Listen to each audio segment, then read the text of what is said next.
En papillote, French for in parchment, is a really neat method of cooking where ingredients are baked together in a parchment paper pouch.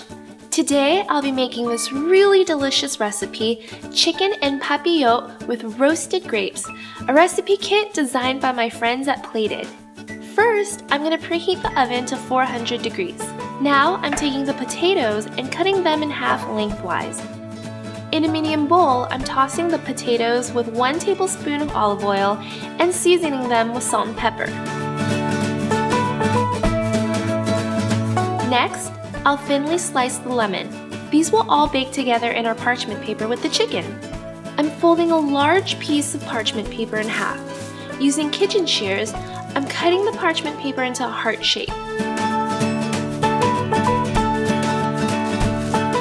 Now, on one side of the heart, take some potatoes and arrange them in a single layer. Then, I'm laying my chicken breast on top of the potatoes and seasoning it with some salt and pepper.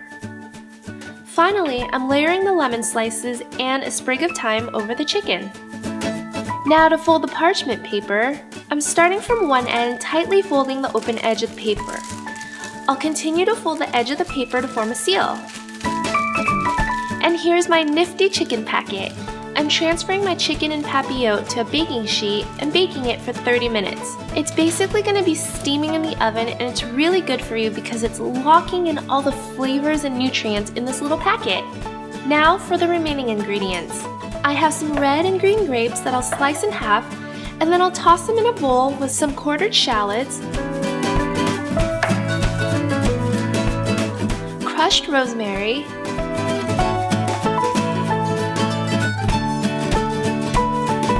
balsamic vinaigrette, olive oil, and some salt and pepper.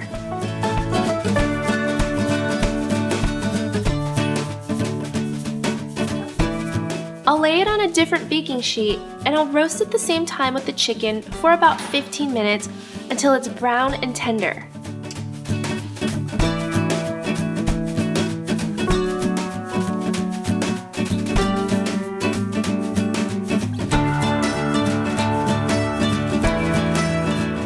Dinner is ready! It took me about 45 minutes to prepare this gourmet fresh meal, and the best thing is, I didn't even have to go grocery shopping for it.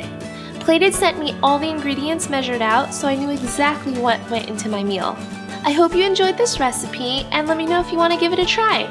Be sure to check out my blog and website at honeysucklecatering.com and see how you can get hooked up with Preheat too.